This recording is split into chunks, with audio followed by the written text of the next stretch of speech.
법무부를 상대로 한 국회 법사위에서는 통합진보당 해산 결정 전에 법무부와 헌법재판소에 사전 교감이 있었냐 하는 문제가 쟁점이었습니다.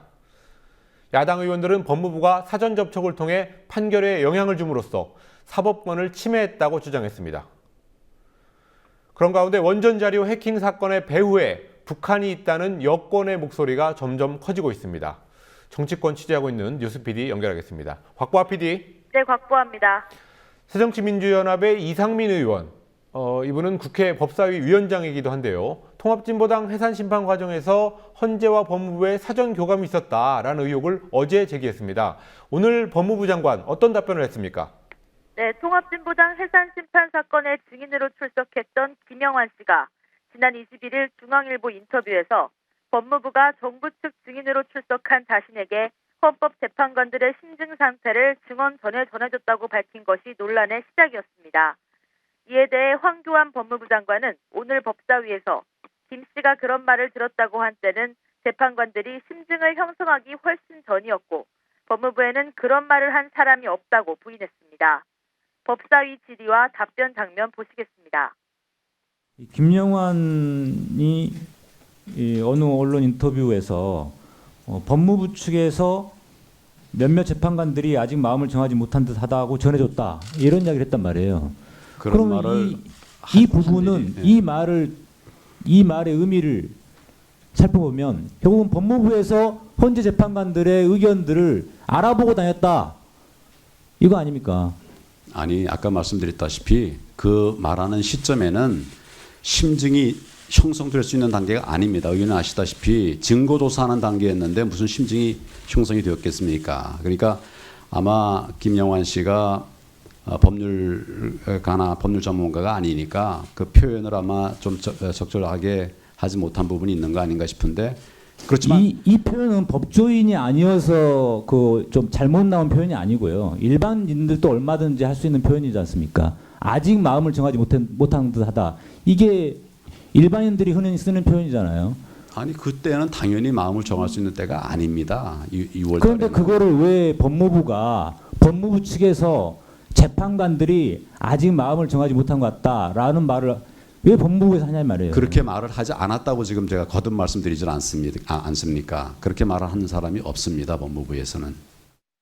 그러자 전해철 민주연합 의원은 지난 10월 17일 국정감사 오찬장에서 박한철 헌재소장이 법사위 위원들에게 연내에 정당 해산 선고가 날 것이라고 말했고 김영환 씨의 증언은 10월 20일에 이뤄졌다며 황 장관의 말을 반박했습니다. 박한철 헌재소장이 선고 시점을 밝힌 것은 재판관들의 심증이 형성됐기 때문이고 김영환 씨는 증언을 한 10월까지 법무부와 계속 접촉을 했을 가능성이 높다는 논리입니다. 이에 황교안 장관은 법무부 직원들을 모두 조사했는데 그런 말을 한 사람은 없었다고 거듭 부인했지만 전 의원은 헌법재판소의 독립성이 지켜졌는지 의심이 간다고 말했습니다. 법사위에서는 한국수력원전의 원전자료 해킹을 북한이 저질렀을 가능성, 여기에 대해서 여당 의원과 법무부 장관의 얘기가 있었군요. 그렇습니다. 황교안 법무부 장관은 한수원 자료 해킹이 북한의 수행일 가능성을 갖고 수사를 하고 있다고 밝혔습니다. 황 장관은 김도욱 새누리당 의원이 북한이 해킹을 감행했을 가능성에 대해 묻자 이같이 답했습니다.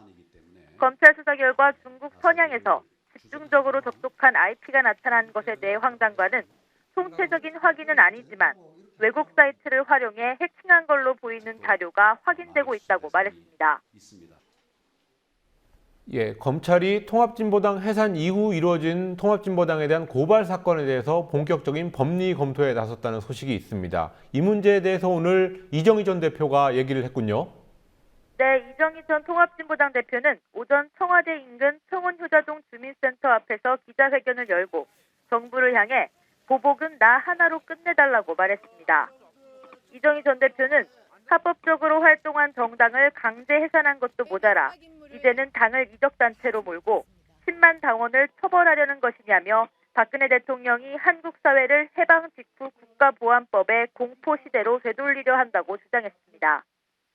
현재 통합진보당 해산 결정 이후 보수단체들은 이 전 대표와 당원들을 국가보안법과 집회 및 시위에 관한 법률 위반 혐의 등으로 검찰에 고발한 바 있습니다. 검찰은 이적단체 혐의를 적용하는 방안 등을 검토했지만 형사처벌이 가능할 정도로 혐의를 입증할 수 있을지 여부를 두고 법리 검토가 더 필요하다고 판단을 내린 것으로 알려졌습니다. 한편 새정치민주연합은 진보 시민단체 등에 대한 공안 수사가 보수단체들의 고발로 시작됐음을 지적하며 정부와 검찰, 경찰의 유착 문제를 지적했습니다. 서영규 대변인은 브리핑에서 보수단체들이 명분을 만들어주고 수사기관들이 발빠르게 수사 기소하는 상황이 반복되고 있다며 정부가 패턴화된 수사 방식으로 공안정국으로 몰고 가는 게 아니냐고 의혹을 제기했습니다. 지금까지 국민TV 뉴스 곽보아입니다.